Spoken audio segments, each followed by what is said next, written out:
Извинете, само да се пушти генератора за секунда. Има некој технички проблем.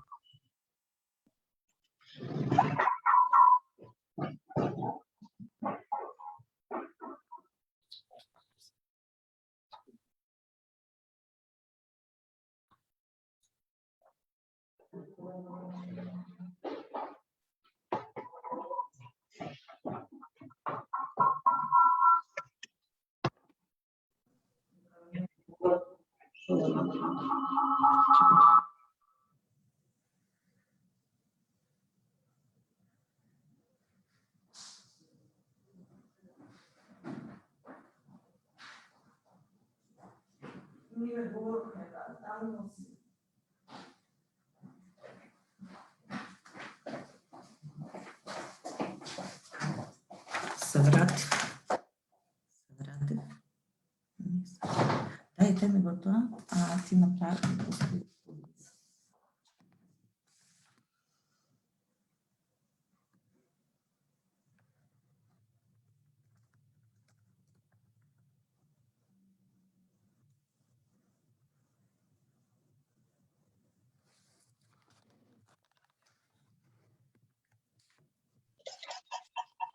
Добро утро.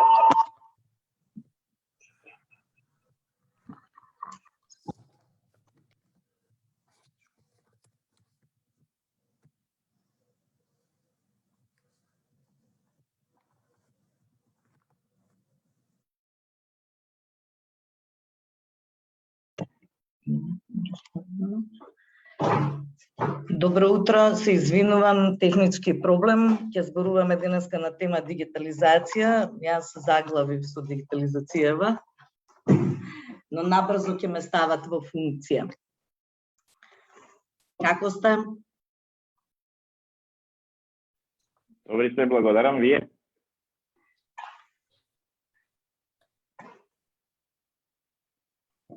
Здраво, Неда. Дали се слушаме? Да. Вие мене ме слушате, јас не слушам. Не слушам.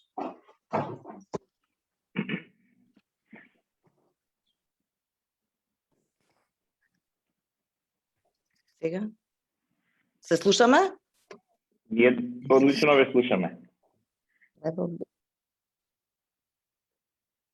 Да, се слушаме. Сега ве слушам. Добро е.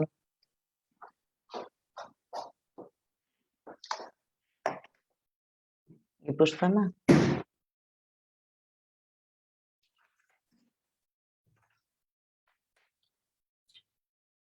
Јас ве слушам. Се во ред. Добро, подпредседателе, добро утро на сите. Битно се наместивме и компјутерот во последен момент откажа. Не знам како може ова да се случи, ама се заглави. Гоце, добро утро. Your Excellency. Добро утро, Неда. Are we all here? I'm here, but my camera gave up. Sorry, it's Rachel, the British ambassador. I don't know why it's given up. Maybe it will kick back in a minute, but I will see what it does. Yeah, maybe we can. Maybe we can ask participants to be patient for another few minutes, just in order to get everything settled. I can see that we have around 103 participants, and more are coming in. So it seems that we have raised an interest for the topic. Добро утро на сите, добре дојдовте на настанот. Ве молиме за мало трпение, имаме некакви технички проблеми, да се ставиме сите во функција и ќе отпочнеме.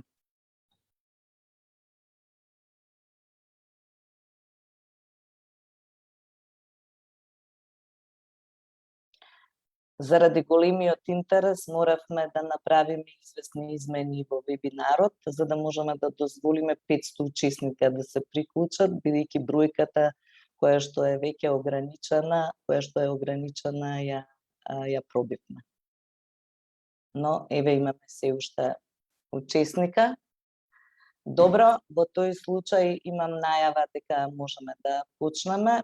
Добро утро, почитуван подпредседател на владата задолжен за европски прашања, Никола Димитров. Добро утро за нејзината екселенција, амбасадорката на Обединетото кралство на Велика Британија и Северна Ирска Рейчел Галовеј. Добро утро и за Гоце Ерменски, нашиот партнер и соработник во овој значаен проект. Добро утро на моите колеги од граѓанскиот сектор, колегите од Секретаријатот за европски прашања кои што ја овозможија да се случи овој денешен настан, и добро утро на сите присутни од деловниот сектор. Верувам дека сме сите тука заинтересирани за ова што денеска ќе го промовираме, а тоа е конечно регистрација на проекти по електронски пат во Секретаријатот за европски прашања. Би сакала пред да го покадам подпредседателот да го отвори формално овој настан, да кажам, да одвојам два клучни аспекти заради кои толку се радуваме и заради кои сметаме дека овој настан е исклучително значаен, иако скромен малку својата содржина.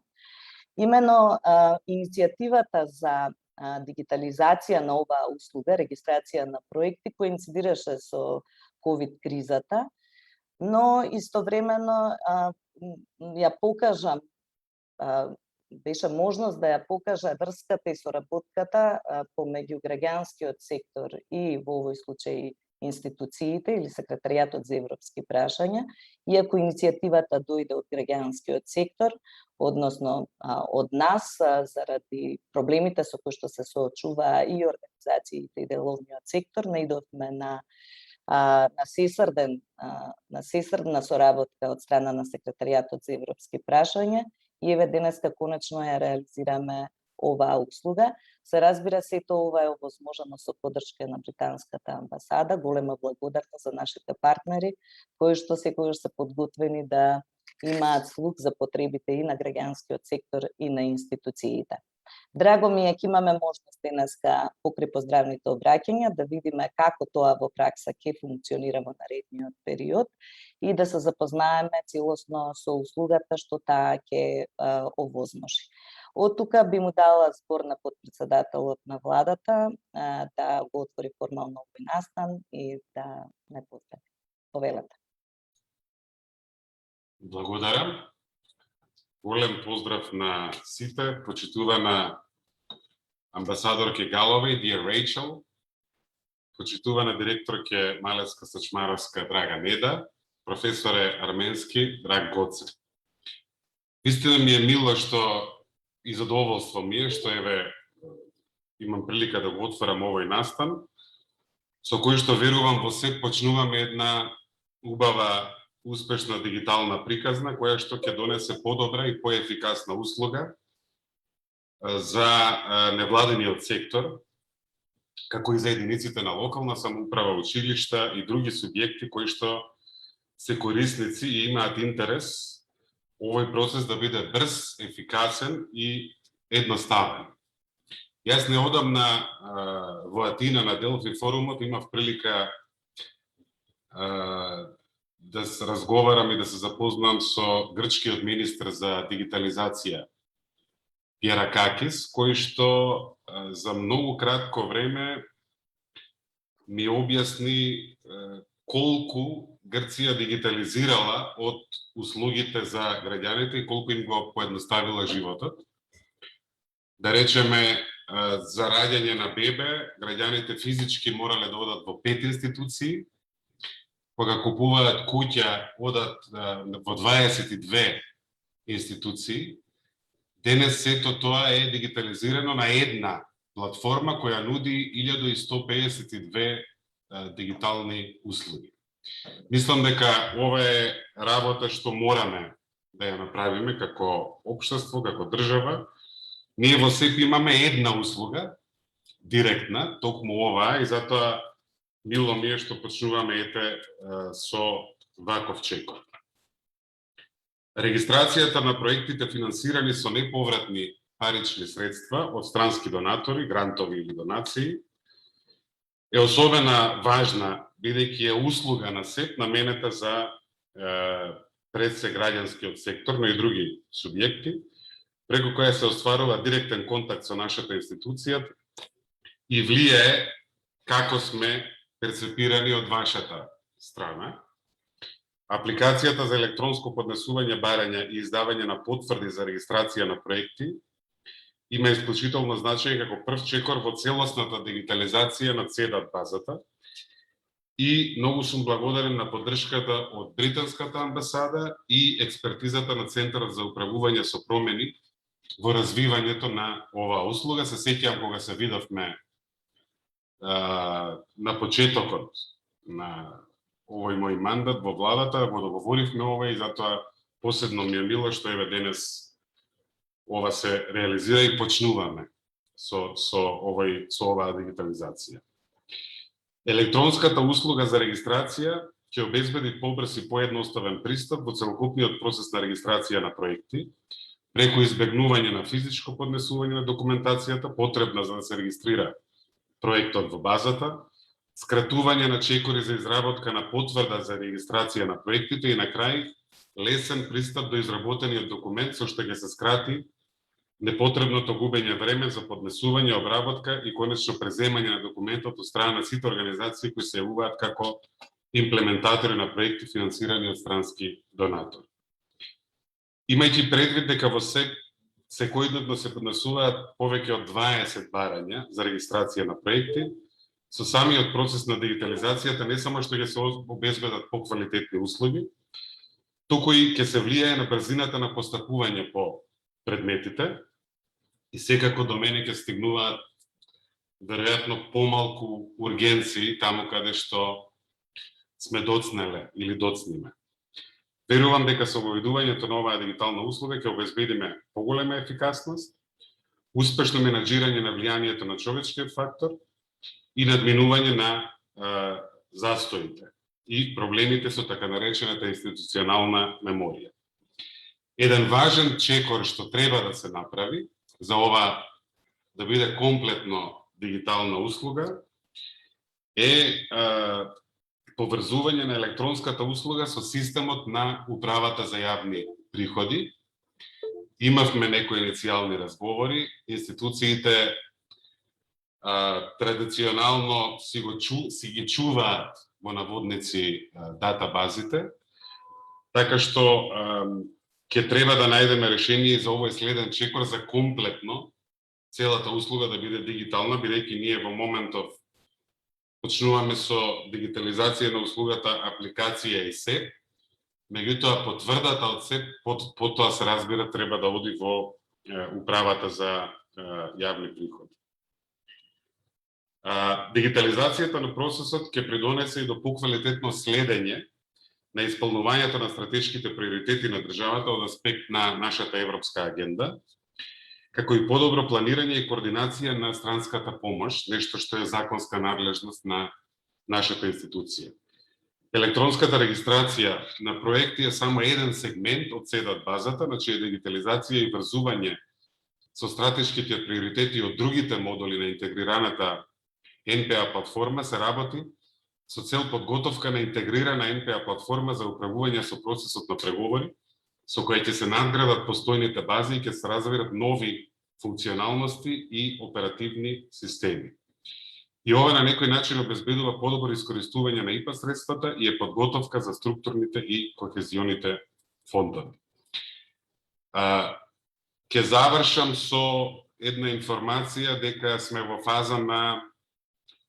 во финална фаза на лансирање на еден проект со Естонија, земја членка што географски не ни е многу блиску, меѓутоа е модел за се што е дигитално и во Европската унија, но и пошироко од тоа, веројатно во глобални рамки. Така што преку една естонска институција ќе имаме партнер и ментор во оваа важна област. Има некои предуслови што ќе треба да се исполнат. Обично кога зборуваме за дигитализација, луѓето мислат на технологија, меѓутоа дигитализацијата значи и владење и легислатива. Има чекори кои што ќе треба да ги направиме и советите од Естонија, овој успешен грчки пример ќе ги земеме предвид за да направиме брзи чекори напред во оваа област не е само скратување на време и поедноставување на животот и на граѓаните и на деловниот и на невладениот сектор, истовремено се работи и за борба против корупција. Оти кога има дигитален процес, транспарентноста е многу поголема, електронските траги, дигиталните, наречеме, траги се тука, така што ова ќе биде исто така една многу успешна алатка во борбата против корупција. Благодарам уште еднаш, Неда, за поддршката и работата и big thank you to Rachel for supporting this important step forward. Благодарам на вниманието. Не ве слушаме, Неда. На мјут не си, не да. На мјут.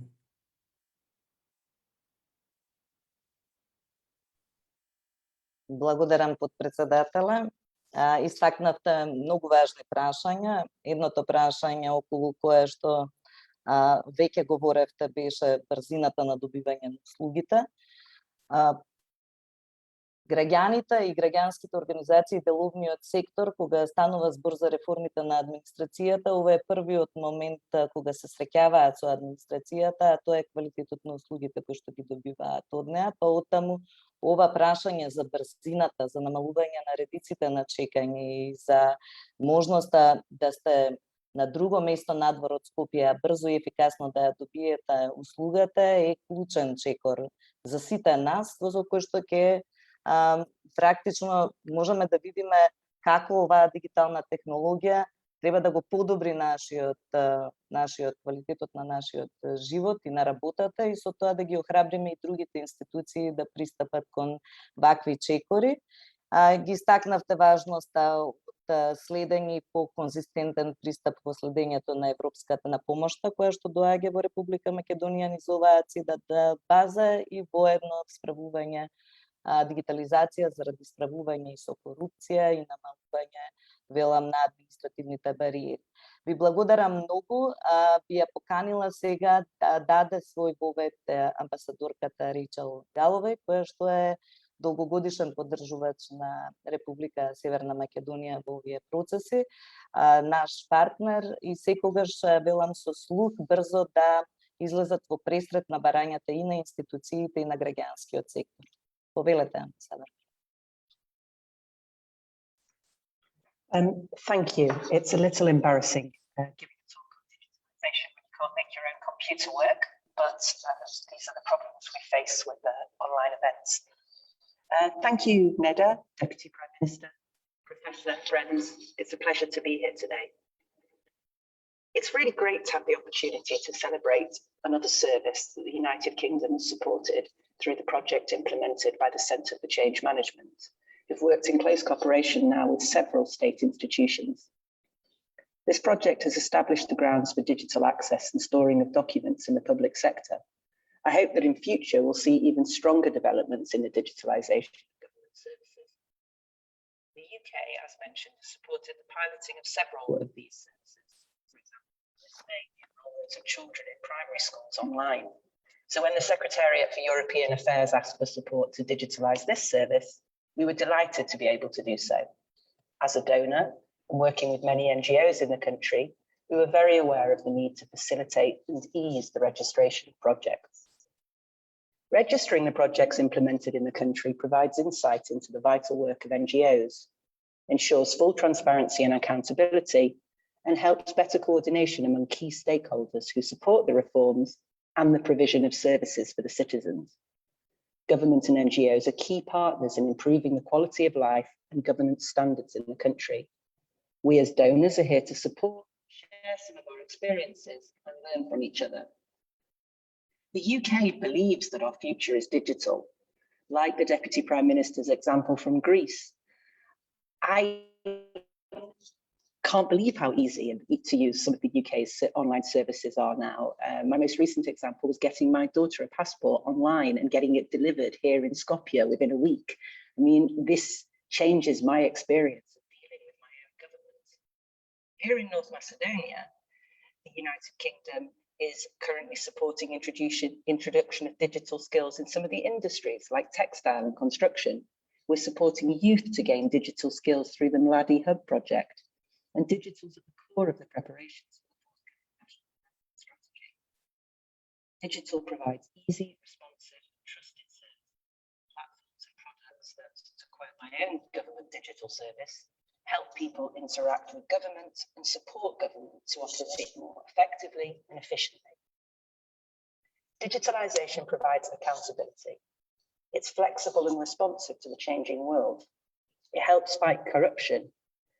And for many people, it's actually their only interaction with government. It also needs to be used in good faith and with consideration of digital security.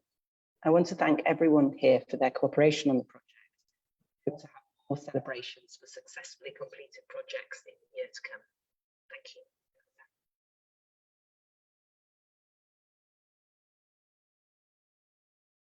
Ви благодарам, амбасадорке. Се надевам дека во наредниот период и ние ќе го искусиме, ќе имаме едно вакво убаво искуство кога ќе го регистрираме првиот проект или и вториот и понатаму сите проекти низ базата на Секретаријатот за европски прашања. Сигурна сум дека ќе биде прекрасно искуство за нас како граѓански организации и за приватниот сектор. Ја спомнавте и истакнавте значењето на дигиталните услуги и проектот низ кој што успеавме да поддржиме неколку институции во дигитализација, на она што смета и они и самите граѓани дека е важен процес.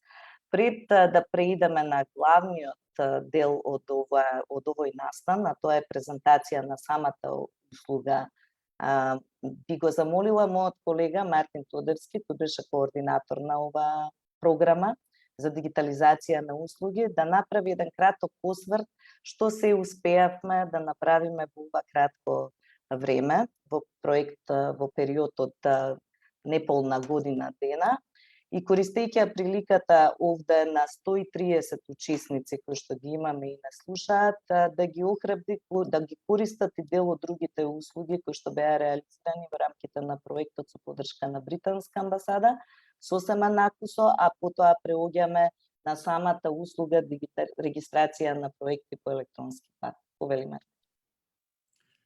Благодарам, Нида. Се надам дека во ред се со звукот. Почитуван заменик председателя на владата Никола Димитров, почитувана амбасадорке Неда, професор Арменски, драго ми е што се вклучив на овој настан. Инаку јас го водев проектот финансиран од страна на британската амбасада до април, кој траеше до април, преку кој изработивме повеќе електронски услуги во јавниот сектор. При тоа сакам да им се заблагодарам на колегите од Секретаријатот за европски прашања кои беа вклучени во изработката на услугата, но и секако на Гоце и Љупчо кои беа делот од тимот кој го изработи софтверското решение. Преку проектот, како што кажав, изработивме повеќе електронски услуги. Редно е само да ги напоменам некои од новините кои се воведоа преку овој проект. Оваа година за прв пат родителите може да ги пријават своите деца во сите основни училишта преку порталот УСОИ.МК и на тој начин да се упрости постапката за пополнување на потребните податоци и поднесување на документацијата. Во МОН, во Министерството за образование и наука, воведовме нов систем за конкурси за стипендии, преку кој практично учениците и студентите можат едноставно да аплицираат за различни стипендии, додека МОН може на многу едноставен начин да конфигурира електронски конкурси, да ги објави и да се врши автоматска евалуација на кандидатите. Од декември 2020 година се возможи електронска нострификација на дипломи, на странски дипломи во основна, средна и високо образование, односно пријавувањето и евалуацијата се одвива електронски, што сега само за овој момент се поради законската рамка треба само да се достави дипломата на увид. Општините може да аплицираат електронски до МОН за да добијат финансирање на проекти за реновирање на училишни објекти. Европската комисија ги претежно ги оценуваше добро услугите електронските услуги кои се дадени кои се даваат на бизниси, но не и за граѓани, и токму затоа работевме и на електронскиот упис во градинки како еден од најфреквентните услуги во животен век на граѓанин и преку која практично ќе се овозможи електронска пријава на течење во градинка. Ова услуга наскоро ќе биде објавена за упис за пријава од страна на родителите, но најважно да се каже дека се дигитализира листата на чекање во градинки, односно се овозможува да се осигура дека децата ќе се пријавуваат во градинка по принципот прв дојден прв услужен, односно се оди во насока да се елиминира запишувањето на деца преку рент, и во Министерството за труд и социјална политика работевме на електронско аплицирање за лиценца за давател на социјални услуги. Како што и претходните говорници спомена, услугата за регистрација на проекти во СЕП е особено важна за невладиниот сектор, но и за сите субјекти приматели на донации кои треба да го регистрираат проектот во ЦИДАТ базата, а со таа потврда понатаму додат и да добијат решение за слободување на плаќање од данок.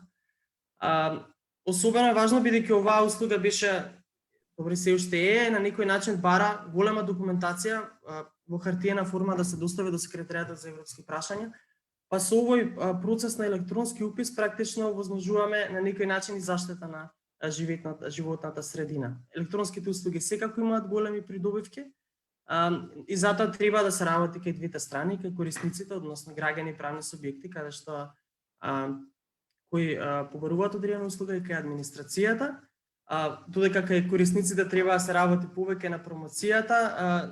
Од искуството што го имавме досега, можам да кажам дека на страната на администрацијата треба да се работи на обуки, па интернет промоција, за да се намали тој, би рекол, природен отпор на промени.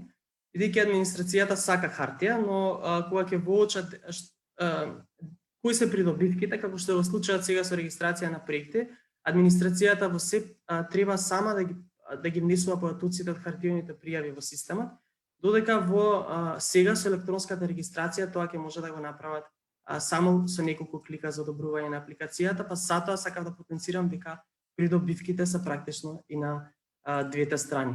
Тука би застанал и би оставил понатаму да тече настава. Ти благодарам, Мартин. Сега преоѓаме на главниот дел од настанот. Го поканувам професор Гоце Арменски да ја презентира услугата. Благодарам, Неда. Добар ден на сите. Почитувана амбасадорке Галовај, почитуван подпредседател на владата Димитров, почитувана Неда и Мартин. Се надевам дека добро се слушаме. Ми беше задоволство изминатиот период да работам со вас на ова нова дигитална услуга и со секторот за европски интеграции. Ќе го презентирам системот, односно ќе ја презентирам услугата во живо. На почетокот, пред да го споделам мојот екран, би сакал само да ги споделам моите видувања на соработката во изминатите неколку месеци. Токму така како што господинот Димитров наведе, не се работи за технологија. Технологијата може би е еден најмал дел во дигитализација на услугите. Едноставно, редизајнирањето на бизнис процесите и може би промената на начинот на размислување се најголемите предизвици во имплементација на било која дигитална услуга. И тука може би лежи и најголемијата причина за успех или неуспех на една дигитална услуга. Ние успеавме со секторот за европски интеграции, кој што и текако го поддржа овој проект, да и ги редизајнираме и редефинираме бизнис процесите кои што беа поврзани со регистрација на проекти и да креираме по мене едно едноставно решение за крајните корисници, како ова изгледа. Сега јас ќе го споделам својот екран за да можам да ја презентирам и услугата во живо. Значи ќе ја презентираме услугата на серверот кој што е истата поставена.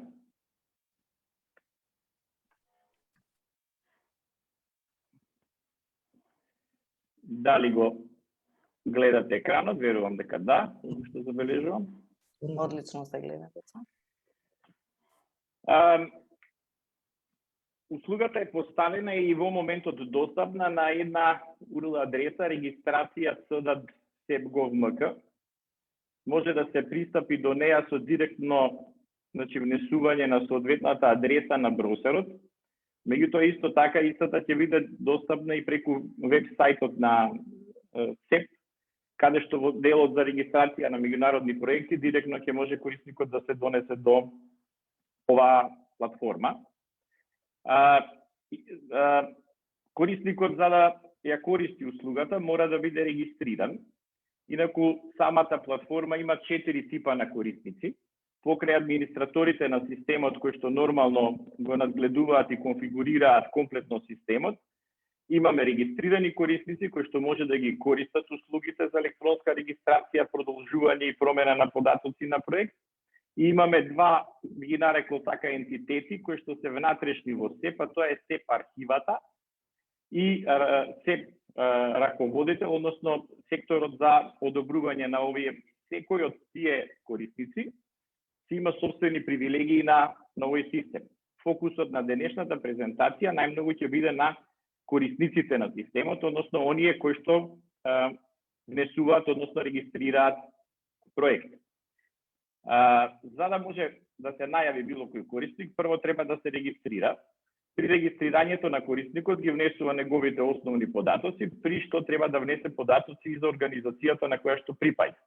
Морам да напоменам дека оваа услуга е поврзана со моменталната база, ЦЕДАТ база, бидејќи од таму влече одредени податоци со намера да ги интегрираме двата система и да немаме повторување, односно така наречено дуплирање на податоци. Во интерес на времето за денешната презентација, јас веќе направив регистрација. Верувам дека го гледате и овој екран. Најобично пополнување на формата со податоци, значи јас се регистрирав како корисник со мојата Gmail адреса. Наведов дека сум од невладина организација за евроинтеграција, го внесов даночниот број. Иначе ова е една од валидациите која што ќе превенира да повеќе корисници од иста организација направат дупли регистрации, направат тоа што често се случува, дупли поднесоци за одобрување и регистрација на одреден проект и се регистрира. Така да, за да не губиме време, сега ќе се најавам само како веќе регистриран корисник. Како што реков, фокусот на она што го работевме беа крајните корисници. Идејата беше не само да процесот на регистрација на проекти биде едноставен, да не само да го забрза времето на негово одобрување, кое што ќе го видиме понатаму во презентацијата, бидејќи ќе се обидам да го поминам во живо комплетно процесот на регистрација и одобрување на проект, туку и се фокусиравме на транспарентноста, која што сите ја напоменавте, и која што е многу важна и во процесот на борба против корупција. Тоа значи дека она што на секој од нас до сега ни било важно, бидејќи сите сме имале искуство со поднесување барање за регистрација на проект, е, наречеме прашањето каде е мојот проект. Затоа се фокусиравме на не само поднесување на проектите, туку и комплетна информација каде е мојот проект и кој е одговорен за следниот чекор при неговото одобрување. Ќе видиме и практично понатаму. Потоа, заради централизирање на така нареченото знаење на институцијата и од страна на СЕП и од страна на оние кои поднесуваат, направивме една посебна секција, тоа е архива на одобрени барања, така да секоја институција во било кое време ќе може на ова место да ги најде сите сертификати кои што се генерирани автоматски со помош на оваа платформа. Сега ќе се обидеме, иначе системот има автоматизирано 3 услуги, не е само услугата за регистрација на проект, туку има 2 дополнителни услуги, а тоа е за барање за промена на податоци на проект, што често се случува согласно искуството на СЕП, и барање за продолжување на рокот на траење на проект. Овие 2 последни барања се директно врзани со претходното барање, бидејќи условени се дека за да побараме промена на податоци на проект и продолжување на датумот на траење на проектот, мора веќе да имаме регистриран проект претходно во секторот за европски прашања. Сега ќе се обидам да пополнам едно барање за регистрација на проект. Се обидовме да го автоматизираме процесот во исто време, следејќи ги правилниците кои што се одобрени од страна на СЕП. Значи, процесот на регистрација се состои во 5 чекори. Првиот чекор се внесуваат основни податоци за проектот, вториот има податоци за донаторот, третиот податоци за спроведувачот, четвртиот податоци за корисникот на проектот и придружни документи кои што се неопходни за СЕП да одлучи дали ќе го одобри соодветниот проект или не. Ќе се обидам и побрзо да ги пополнам податоците, бидејќи сите ние знаеме дека барањето за регистрација на проект бара прилично голем број на податоци, така да можеби некој од нив ќе скратам, некаде малку ќе импровизирам, нема да ми замерите за тоа. Нека регистрираме, да речеме, ИПА проект со некој референтен број, да речеме МКН 2, 3, 4, 5, 6. Нека во контекст на денешната презентација називот на проектот биде дигитализација на владини сервиси, на англиски нека биде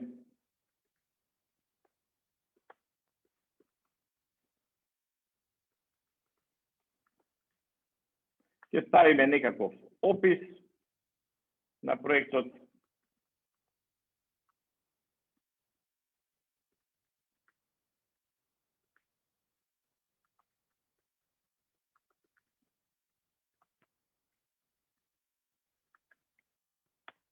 На англиски.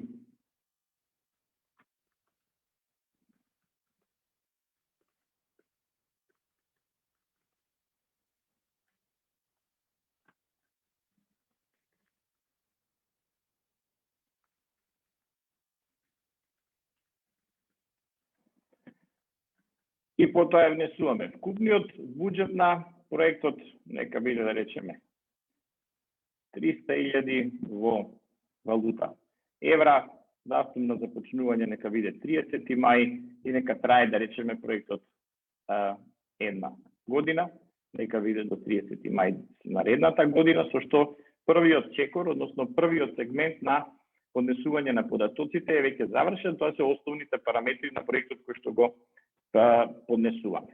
Следниот чекор е внесување на податоци за донаторот. Како може да забележите долу, во секој момент корисникот може да се враќа назад и да оди на следниот чекор, доколку некој податок заборавил да го внесе или при текот на внесувањето му текнало дека одреден податок го внел погрешно. Она кое што се обидовме и тука да направиме, за да направиме некаква интеграција со постојните податоци во СЕДАТ базата, е да се поврземе со таа база и да оние веќе донатори кои што се регистрирани и со кои што нашата држава има договор, бидат достапни за оние кои што ги пополнува податоците.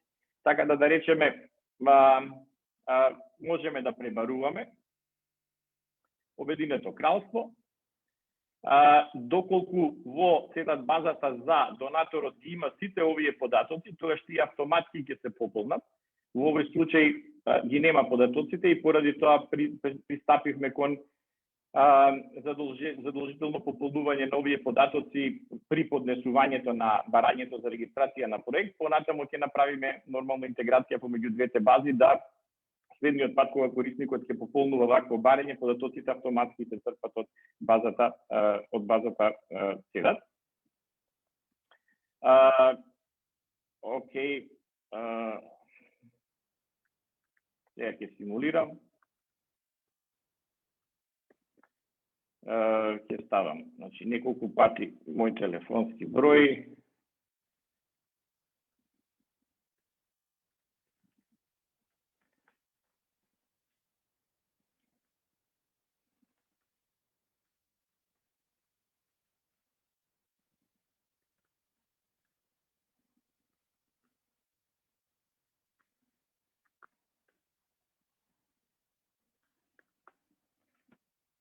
Адрес.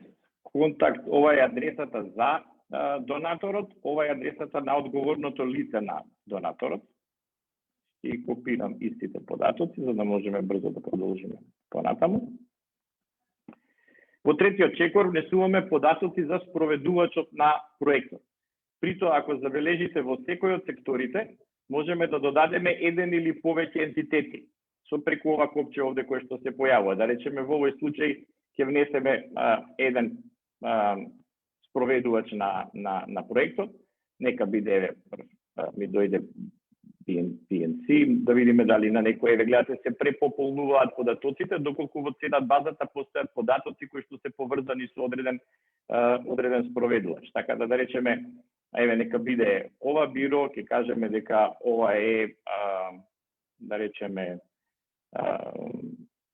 центар за нека биде фирма која стварува профит, некој матичен број на соодветната институција, ќе го земеме телефонот, ќе внесеме повторно имейл адреса,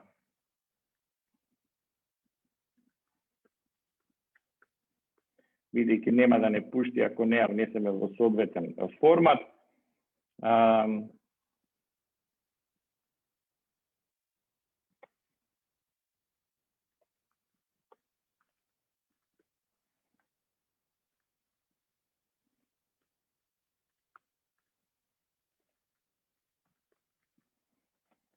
Адреса за контакт, ќе копираме истата адреса, телефонски број, и сега можеме да речеме да додадеме уште еден спроведувач за да го видиме тоа, како што може да забележиме, значи може да се поднесат неограничен број спроведувачи, доколку во проектот постојат повеќе од еден спроведувач, ќе внесеме уште еден спроведувач овде, да речеме UA, US,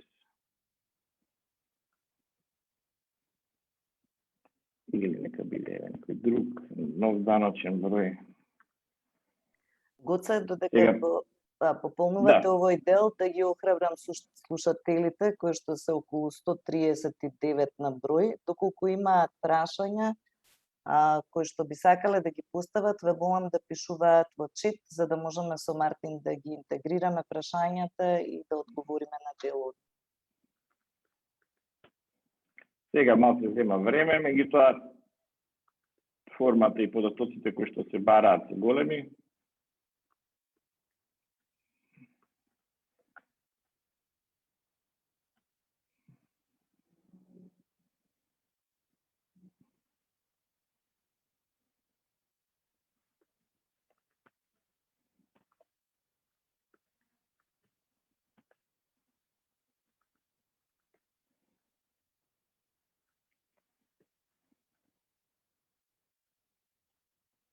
Повторно ќе ги копирам во интерес на времето. Ставивме 20 спроведувачи, четвртиот чекор е кој е корисник на услугата. Можеме да ставиме дека корисник е, например, некое министерство, нека биде, например, Министерство за локална самоуправа, гледате веднаш се поднесува податоците. Во Министерство за локална самоуправа, кој ќе ги добиеме податоците за одговорното лице.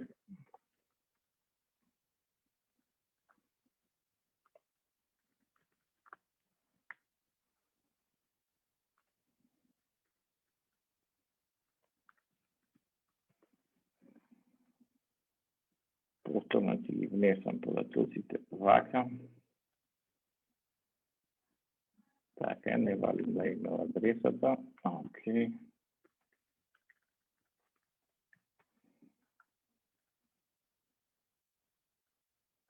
Да, може вака за поедноставно. Овде е адресата.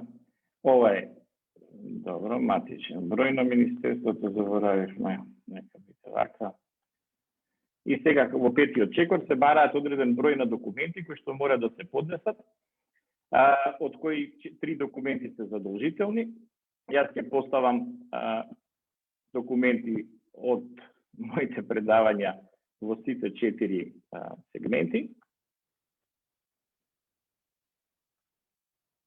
И ова е последниот пети чекор при поднесување на регистрацијата на проектите. Со што системот автоматски генерира број на барање и нормално постојано комуницира преку имейл со оној кој што поднесува. Сега направивме еден систем за да може системот да ги информира многу побрзо за инволвираните страни. Системот веднаш испраќа мејлови и до оној кој што направил некаква акција и до оној кој што е следен во процесот на одобрување на акцијата. Така да во овој момент кога поднесуваме проект, Корисникот добива на имејл потврда дека проектот е поднесен со соодветниот број, но следниот ентитет кој што е задолжен за процесот на одобрување, а тоа е во моментот архивата во СЕП, добива информација на имејл дека има нов проект поднесен и дека треба да реагира на соодветниот проект. Она што е важно и што го напоменав на почетокот, на кое што обрнавме доста внимание, а тоа е транспарентноста, ќе ја покажам во моментот овде. Корисникот кој што поднел проект за регистрација во секое време може да види информација за сопствените поднесени проекти. Значи, ова е проектот кој што во моментот го поднесовме со број 3/2021, името на проектот, каков е статусот на проектот. Во секој момент корисникот може да се најави на системот покрај имејл пораките кои што ги добива и може да види каков е статусот на проектот и кој е следен одговорен за соодветниот проект. Воедно може да си го види собственото барање, значи комплетно, со сите податоци кои што при тоа ги имаме внесено. Да речеме дека спроведувачот имавме 20 спроведувачи, значи комплетно барање и може да види така наречена историја на барање, во моментот нема никаква активност на барањето, меѓутоа ќе го покажеме водозна каде што ќе видиме дека сега направивме комплетна автоматизација на работните процеси, бидејќи согласно искуството на СЕП многу пати се случува да корисниците поднесат непотполни барања за регистрација на проект или за промена на податоци или за продолжување на проект. Сето тоа е опфатено во системот и ќе видиме како и тие процеси се автоматизирани. Значи, она што е важно е дека во моментот корисникот поднел проект и може цело време да го прати статусот на соодветниот проект. Сега ќе се одјавам како корисник и само заради демонстрација ќе се најавам како СЕП архива, за да видиме како изгледа сега и како е дефиниран процесот на одобрување. Процесот на одобрување е многу едноставен. Значи, СЕП архива добива информација за сите проекти кои што во моментот се поднесени за одобрување преку овој систем. Ова е нашиот проект кој што последен го поднесовме, ова се два тест проекти кои што пред презентацијата ги направивме. Она што по процедура треба СЕП архива да направи е да го погледне барањето. Значи, сите податоци за барањето се достапни за луѓето од архивата во СЕП.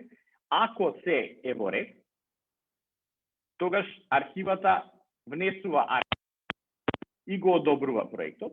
Меѓутоа, како што кажав, ќе демонстрирам случај во кој што СЕП архивата забележала дека одредени податоци не се, например, добро поставени. Да речеме дека еден од овие 4 PDF документи кои што ги поставивме не е документот кој што треба да се поднесе заедно со барањето и може да одговори и да му прати порака на поднесувачот веднаш електронски, да напише дека, например, недостасува документ кој е договор за имплементација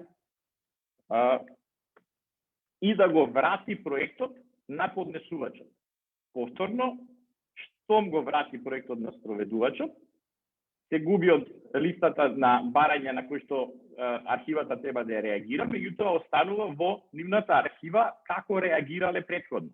При што може да го видат статусот, тоа е дека е вратено на корисникот, да го погледнат уште еднаш проектот и да видите, гледате во моментот има се полни историјата на соодветното барање. Значи, поднесено е на овој датум од Гоце Арменски, меѓутоа СЕП архивата реагирала на овој датум, ја направила оваа акција и поставила ваков коментар. Во моментот, проектот е вратен кај поднесувачот. Поднесувачот е известен и на имејл дека неговиот проект е вратен на доработка од страна на архивата на СЕП и повторно може да реагира електронски. Значи, нема потреба да оди физички, нема потреба да носи печатени документи, се најавува на неговиот на системот и оди во делот за ваша акција. Во делот за ваша акција се наведени сите проекти кои што се вратени поради некомплетност. Може да врати и СЕП архива и раководителот на секторот за одобрување меѓународни проекти. Значи, двата ентитета можат да вратат поднесен проект, значи не да го одбијат, одбивањето е една од опциите нормално, но да го вратат заради непотполност на документите. Корисникот се најавува повторно и сето она што го прави, да речеме, некој нешто недостасува или нешто не е добро направено, влегува, му се појавуваат сите податоци кои што претходно ги внел. Еве јас само ќе сменам во интерес на времето тука единица за да го разликуваме поправениот проект од оној кој што е претходно поднесен. Ќе ги поминам сите чекори понатаму на брзина и ќе го поднесам повторно проектот. Значи повторно проектот е поднесен во мојата историја на поднесени барања. Сега е повторно одговорена СЕП архива, со тоа што во историјата на барањето стои запишано дека год се го поднел тогаш, СЕП архива го вратила заради ова, но год се повторно го поднел барањето на соодветниот датум. Сега ќе завршам процедурата повторно во интерес на времето, значи ќе се најавам како СЕП архива и ќе го одобрам проектот.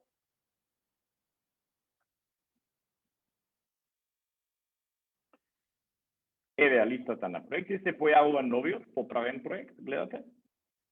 СЕП архива сега констатира дека се сите документи во ред, става да речеме архивски број, вели барање и го одобрува. Штом го одобрува проектот, СЕП архива автоматски се известува следната инстанца, а тоа е раководителот на секторот за одобрување на проекти и корисникот дека проектот му е одобрен.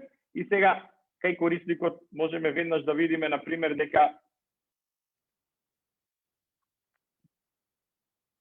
кај листата на поднесени барања вели дека е одобрен, но сега чека на одобрување од раководителот во СЕП. И во историјата сите чекори се повторно запишани.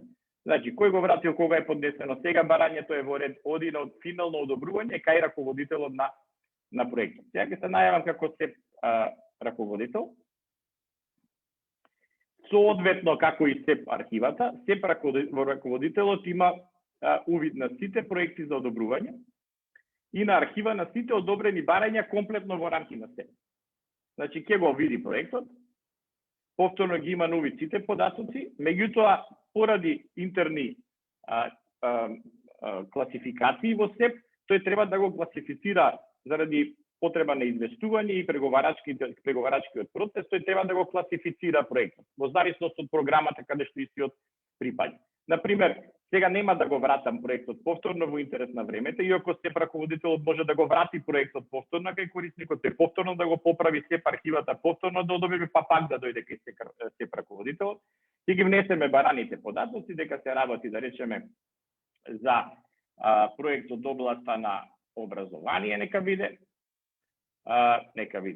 здравствено образование, демократски развој, нека биде проект во Берово, нека биде во проект кој што согласно преговарачките поглавја припаѓа на судството и ја внесува бројот на потврда. Значи, овде можеме да внесеме интерно се води евиденција за кој број е потврдата во СЕП, раководителот на секторот ја внесува бројот на потврда и внесува согласно кој договор во моментот е склучен, односно е одобрен проектот, бидејќи ваква база во моментот не постои во СЕП на склучени договори помеѓу различни ентитети и датуми, оставивме да ова биде слободно поле, така да ќе внесеме овде, да речеме,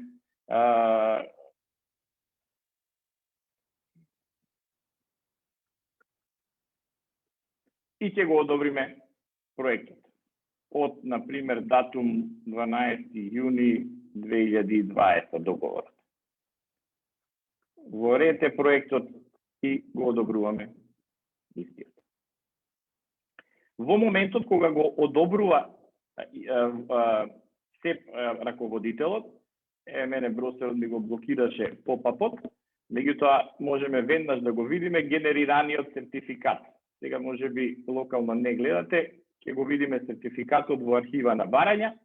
Еве го одобрениот проект кој што е финално одобрен од страна на СЕП и генерираниот сертификат кој што при тоа системот автоматски го генерира согласно податоците кои што се внесени од страна на подносителот на проектот и датумите на одобрување и бројот на потврдата. Значи, системот автоматски креира сертификат, онаа потврда која што сите трчавме во архива за да ја земеме и потоа да ја однесеме во Управата за јавни приходи. Како што и наведе на почетокот подпредседателот на владата, Следниот чекор на проширување на оваа услуга е да во моментот кога СЕП раководителот ќе направи одобрување финално на одредено барање, да се поврземе со системите на управата за јавни приходи и да се комплетира целиот процес кој што треба да резултира и со вадење на потврда од управата на јавни приходи. Сега само ќе се навратам уште малце како корисник назад на системот да ви покажам дека во архивата на барања корисникот може веднаш да си ги симне сертификатот, да види комплетна историја како е тој сертификат, како е тоа барање одобрено и врз основа на овој проект одобрен, потоа може да ги поднесе другите две барања. Да речеме проектот трае и заклучува дека после одредено време добива проектот одобрување од странскиот донатор. Истиот проект се појавува во листата на одобрени проекти на тој корисник кој што е најавен. Корисникот го избира за овој проект, вели сега нема да заврши во 2022, ќе заврши во 2023, бидејќи имаме добиено одобрување од крајниот корисник во 2023, се бара потврда за тоа одобрување, значи ве молам прикачете одобрување, ќе прикачиме некој документ кој што ќе го потврди, односно врз чија основа СЕП ќе може да донесе одлука и ќе го поднесеме барање. Значи, ова е друг тип на барање и ако забележите повторно сега имаме барање од тип продолжување и статус на одобрување, одговорна е СЕП архивата и повторно процедурата оди како и кај барањето за регистрација на проект. Соодветно на тоа е и кај барање за промена на податоци проект, се бира соодветниот проект, се прикажува документ кој што ја оправдува промената и повторно оди низ цела процедура, при што по финално одобрување од раководителот на СЕП се генерираат нови сертификати кои што се одобрени од СЕП согласно барањето на типот на проектот кој што го поднесува корисникот. Мислам дека ги опишав основните функционалности, не зедов доволно премногу време, бидејќи како професори сме монтирани на 45 минути, успеав за 30 минути да завршам со презентацијата. Би сакал да ви се заблагодарам, стојам на располагање за било какви прашања поврзани со системот. Благодарам, Гоца. Ова беше одлична и една сеопфатна презентација. Сега ќе го замолам колегата Мартин да заедно со вас го модерира процесот на прашање и одговори, бидејќи веќе во чет имаме неколку прашања кои што се однесуваат на постапката. Мартин, ќе превземеш, те молам? Да, може. Гоца Милена замолува повеќе говорникот да се задржи на полето поважни документи. Дали сите наведени документи е потребно да се прикачат, како например листа на консултанти што биле ангажирани и така натаму? Согласно она да можност да прикачиме документ што можеби сметаме дека е потребен, значаен да се сподели. Вака, значи согласно она што го објасни во чекорот 5, се предвидува прикачување на 4 документи, од кои што 3 се задолжителни. Значи, така е и во иницијалното барање кое што е одобрено, хартијаното барање од СЕП, така е направено и електронски. Значи, 3 од 4-те сега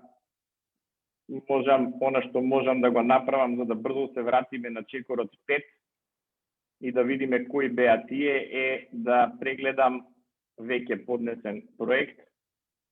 Еве ги документите кои што се задолжителни. Значи, копија од договорот, копија од целокупна проектна документација, список со сите долгорочни странски експерти и пропратно писмо во кое се наведува називот на проектот кој е предмет на регистрација во ЦДАТ база. Од овие 4 документи, 3 се задолжителни. Сега веднаш ќе ви кажам кој е едниот кој што не е задолжителен, согласно екраните. Значи не е задолжителен третиот документ, кој што се однесува на листата со сите долгорочни странски експерти. Другите 3 документи се задолжителни согласно регулативите во СЕП. Значи, овој трети документ не е задолжителен. Се надевам дека успеав да одговорам на... Да, благодарам. Во меѓувреме, А Мартин, додека одиш на следните прашања, јас би сакала да поздравам државната секретарка во Секретаријатот за европски прашања Калинка Габер, да ја приклучиме и неа со камера, бидејќи со неа активно работевме во овој дел, Блажанка Митрева и Благица Порубин, колешките од СЕП, кои што ќе бидат одговорни за имплементација на овој систем. Доколку има прашања и поспецифични надвор од овој дел, да може да се приклучат во дискусијата. Мартин, ти префрлам тебе со следните прашања. Продолжуваме понатаму. Имаше прашање едно гоце специфично за одредена ситуација, но беше прашањето дали доколку, ако го сумирам, дали доколку се одбие проектот за регистрација, може да се добие прецизен писмен одговор зошто се причините кои се за одбивање на регистрацијата на проектот. Така, таков пример не покажав, меѓутоа го покажав примерот на враќање. Значи, исто како и враќањето на поднесеното барање, при одбивање на соодветното барање, кое што согласно процедурата може да го направи само раководителот во СЕП. Значи, архивата во СЕП прегледува дали документите се целосни и таа може да рече да или да го врати доколку недостасуваат документи. Меѓутоа, одлуката за одбивање и одобрување на проект е на раководителот во СЕП, на соодветниот раководител во СЕП, и при одбивање повторно истиот пишува коментар со што корисникот ќе добие информација дека одредено барање е одбиено поради одредена причина и ќе го види тоа на неговиот екран. Ако сакате, можам, например, да го одбијам во моментот барањето за продолжување на проект и да го видите тоа во живо како изгледа. Доколку имаме време за тоа. Се разбира. Мислам дека е во ред да го видат принцип како функционира. Може би е подобро да поминеме понатаму. Има едно кратко прашање, дали за веќе одобрени проекти може електронски да се бара продолжување? Се мисли веројатно за хартиени проекти кои веќе поминале во процедура.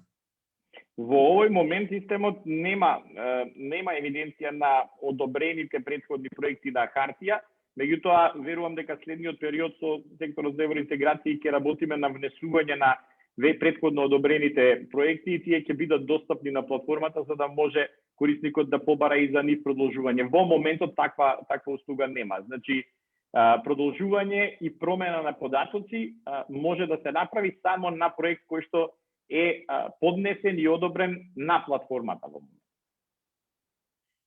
Има едно интересно прашање што можеби не е гоце за тебе.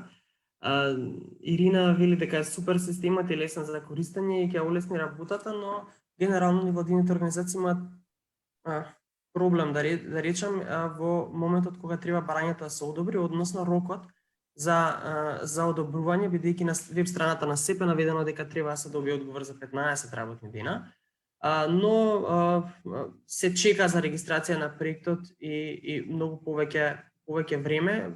Ова е веројатно став прашање за СЕП, дали се очекува да се забрза постапката во таа насока. Јас само би, пред да одговорат луѓето од СЕП, јас пак би се уфрлил, се додека како професор можам да одговорам на прашањата, после ќе побарам помош. Токму и тоа беше фокусот на овие две функционалности кои што ги развивме, листа на поднесени барања и листа на архивирани барања. Значи, корисникот да има, значи, да системот овозможува комплетна транспарентност. Бидејќи потоа и во рамките на СЕПот и рамките на СЕП и самиот сектор ќе може да евалуира колкава е брзината на одговор на поднесените барања и кои се причините, бидејќи интерно во СЕП сигурно постојат причини зошто одредени барања не се одобрени во најбрзо време. И ќе можеме да извадиме и мерливи податоци после тоа од системот и да кажеме претходно брзината на одобрување на никс причини била волкава, а во моментот системот ќе извади дека, например, брзината на одобрување на поднесените барања е подобрена за толку и толку пати. Така да, на овој начин имаме комплетна транспарентност на поднесувањето. Сега, доколку некој од СЕП сака да се вклучи, може слободно.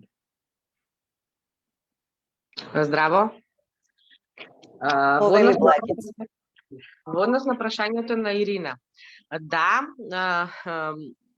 дигиталниот пристап и за тоа го разработивме за да се забрза процесот на регистрација на проектите, заради тоа што досега дали и да беа испратени по мејл или пак директно во архива во хартиена форма, поминуваа низа филтри додека да стигнат до нашиот сектор за обработка. Например, датум за прием има ставено архива на документите на спроведувачите кои бараат регистрација, меѓутоа понатаму е потребно време додека архива да ги снима, завери и стави во системот за обработка, а ние можеме да ги добиеме со друг датум се додека тој процес не се заврши. Ме слушате? Да, Благица. И за тоа е разработен овој пристап за да можеме директно да ги добиваме барањата и за да можеме да одговориме во што побрз временски рок, а со тоа исто така како што и напишала Ирина, бидејќи до сега заради пандемијата генерално, но и претходно имавме проблем со бројот на вработени кои што работат во одделението и не соодветствуваше со бројот на предмети кои што пристигнуваат на дневно ниво, а тоа се повеќе од 30-тина. Заради тоа, значи, овој пристап сметаме дека ќе помогне во брзината на обработката и добивањето на сите потребни податоци многу побрзо и за нив и за дополнителните документи кои што евентуално би требало да се поднесат, а исто така и за издавањето на потврдата.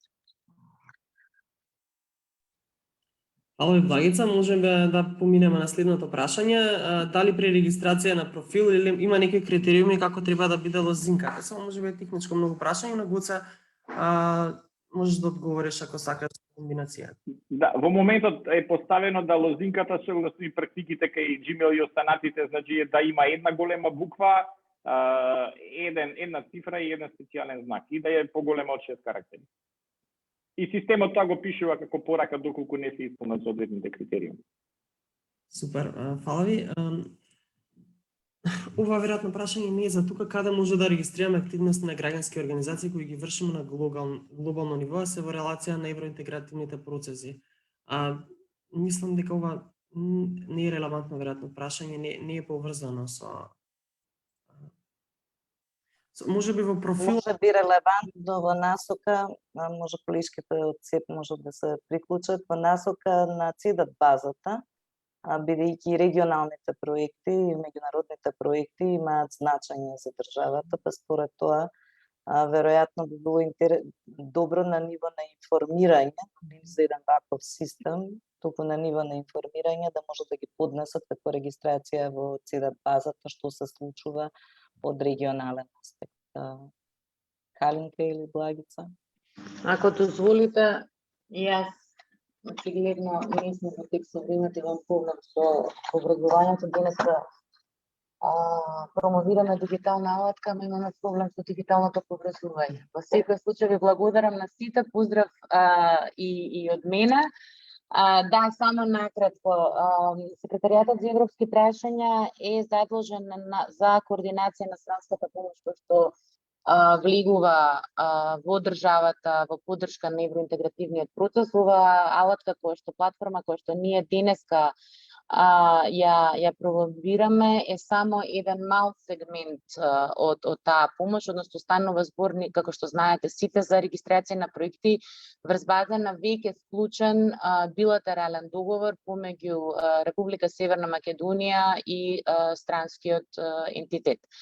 Во државата влегуваат и други средства во форма на донации за кои што не се склучени вакви билатерални договори и за таа потреба ние корисниците и спроведувачите ги упатуваме во Министерството за правда, каде што може да ја регистрира таа донација и да бидат ослободени од плаќање на јавни давачки. Ова прашање се однесува на трет вид на помош, кој што може би не е директно врзан со услугата ние кој што денес ја промовираме, но исклучително битен во процесот на планирање на средства кои влегуваат во државата.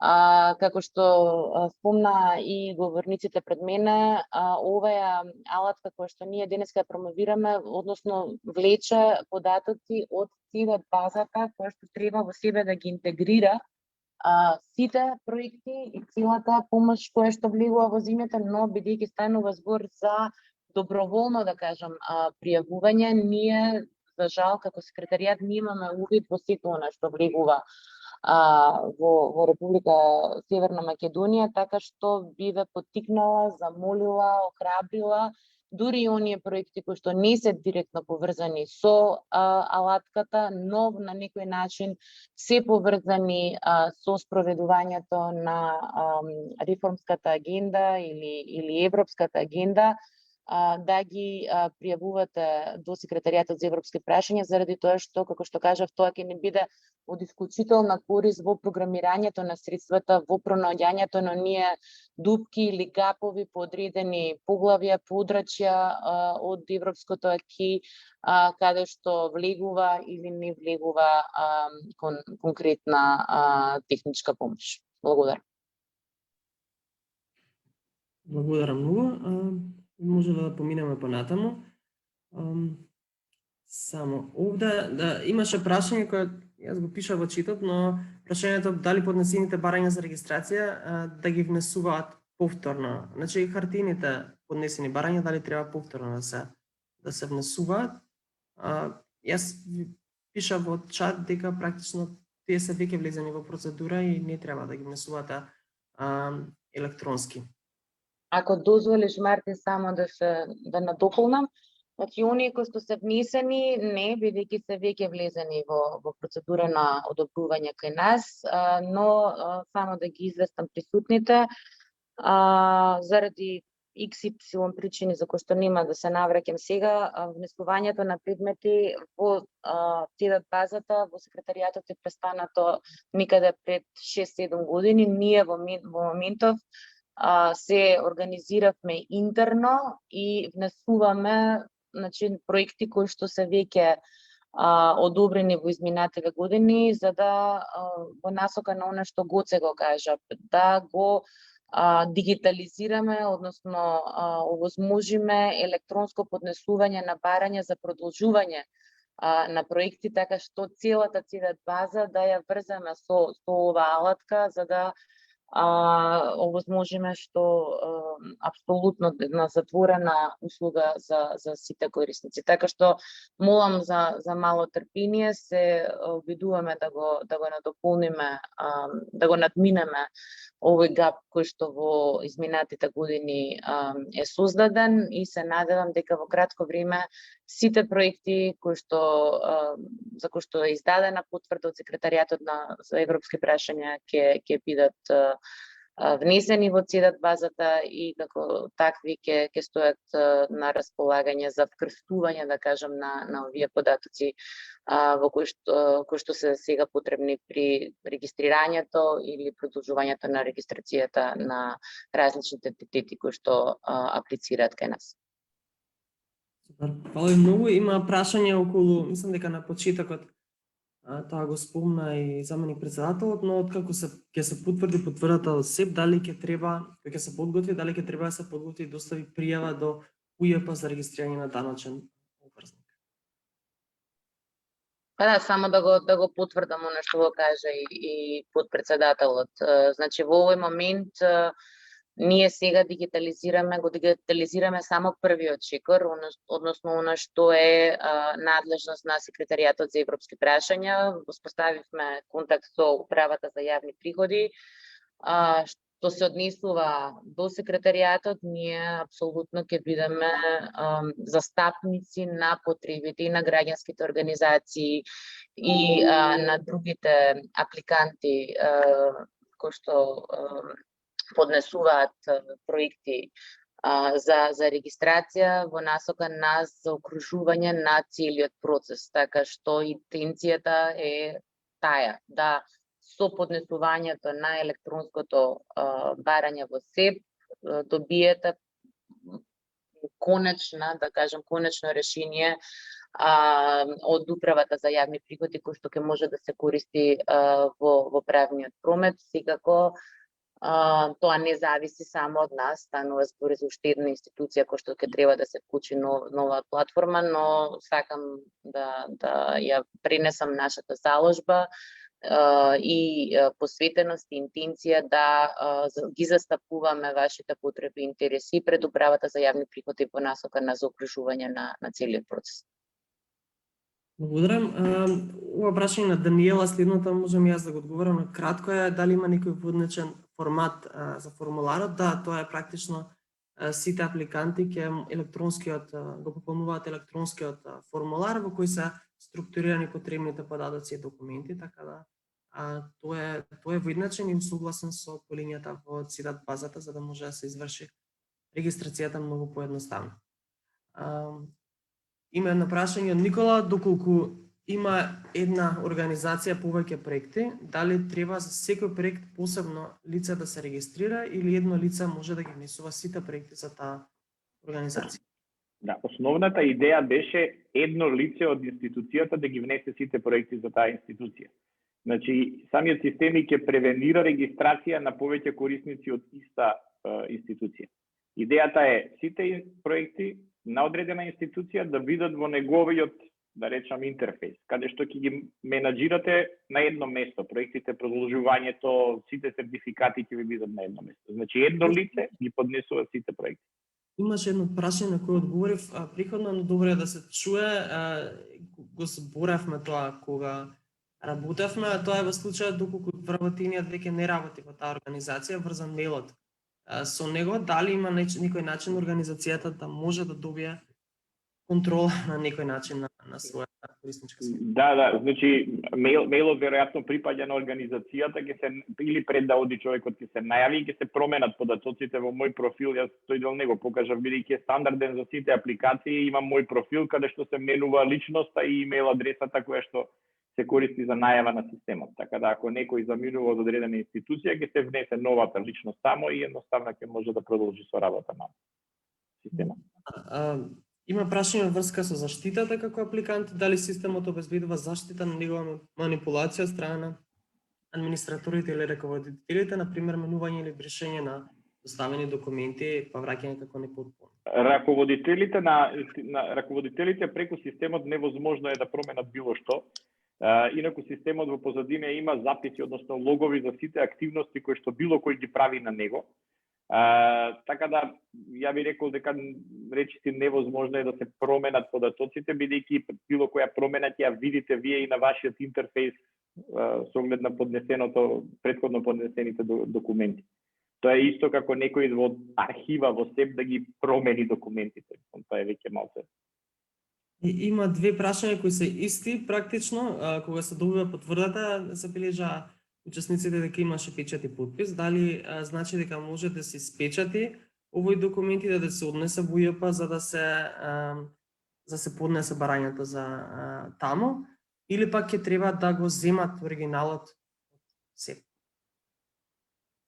Ова е интересно прашање, можеби колешките од СЕП. Јас од технички аспект не гледам проблем, можеби колешките од СЕП да правно може да коментираат, меѓутоа принтаното и печатеното и ова нема никаква разлика. По мене, технички, нормално. Ние секако ќе доставиме допис до управата за јавни приходи каде што ќе ги информираме за новата алатка и ќе бараме од нив да овие потврди кои што ќе се ги добиваат апликантите по мејл, ги третираат како оригинални потврди издадени од наша страна.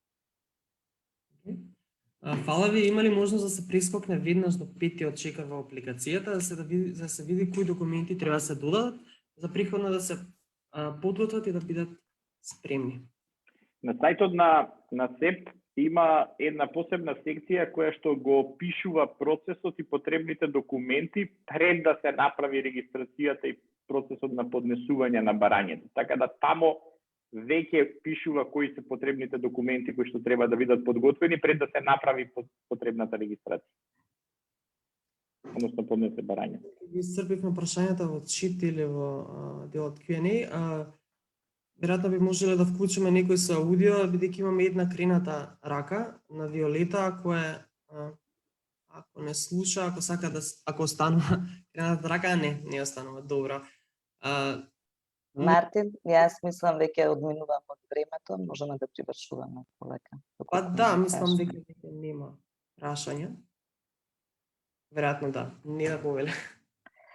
Добро, Благодарам на сите, благодарам Гуце за исцрпната презентација, благодарам на колешките од Секретаријатот за европски прашања, на државната секретарка Калинка Габер, на вице-премиерот Димитров и на британската амбасада уште еднаш за оваа значајна поддршка, за одзивот, би рекла, на барањата на граѓанскиот сектор и за можноста брзо да се адаптираме кон сите овие промени.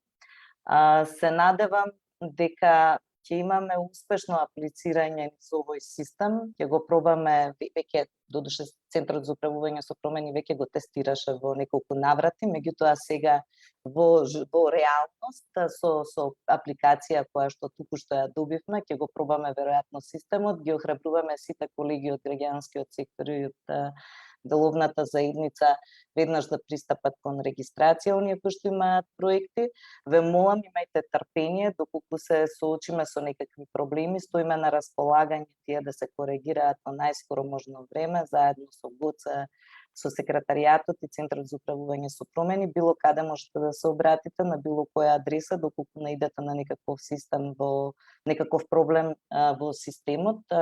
Не очекуваме, но велам, техниката знае понекогаш да затаи, така што имајте трпение, ќе биде решено, стоиме отворени во наредниот период како ќе се тестира системот да тој функционира непречен. Ви благодарам на сите и дали со ова Калинка и Гоце имате последен збор и да затвораме. Јас пред Калинка, значи благодарам на сите што присуствуваа на презентацијата денеска. Мене навистина ми беше задоволство да работам со СЕП и со вас, Неда, односно со Мартин најмногу во редовна комуникација. Ова беше еден од проблемите кој што лично мене ми се случувал и кој што бараше време и енергија и трпение и кој што сега многу брзо ќе го автоматизирам и многу брзо ќе се издаваат соодветните потврди. Се надевам дека ова е прв чекор кон воведување на многу други дигитални услуги. Едноставно, оно што го наведе и заменик председателот на почетокот, да направиме држава во која што граѓаните нема да имаат потреба никаде да одат. Сите услуги да ги добиваат од едно место од дома и едноставно да се зголеми ефикасноста на работата на владата и со бизнисите и со граѓаните. Благодарам уште еднаш на можноста да работам. Благодарам, Гоце. Калинка, повелете. Само накратко, јас пред се едно огромно благодаря би сакала да искажам до британската амбасада, до ЦУП и до Гоце заради и трпението и иницијативата и проактивноста во воспоставувањето на оваа услуга. Свесни сме во секретаријатот, бидејќи ова е единствена услуга која што ја пружаме кон јавноста, дека во минатото имаше застои.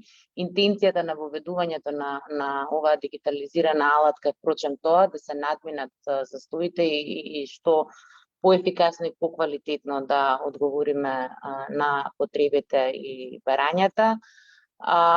Исто така, како што кажа Неда, молам за трпение, тестираме систем, еден нов пристап на кој што сите ќе треба да се прилагодиме и да учиме од него, така што навистина би замолила, доколку се јават некакви проблеми, да имате и разбирање и трпение, но да знаете дека од наша страна навистина постои и заложба и посветеност ова да заживе и да одговориме во најкратко можен род, на најквалитетен начин на потребите за овозможување на оваа услуга која што ви е и многу потребна. Благодарам.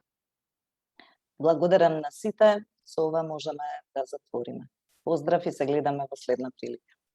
Имајте убав ден, поздрав.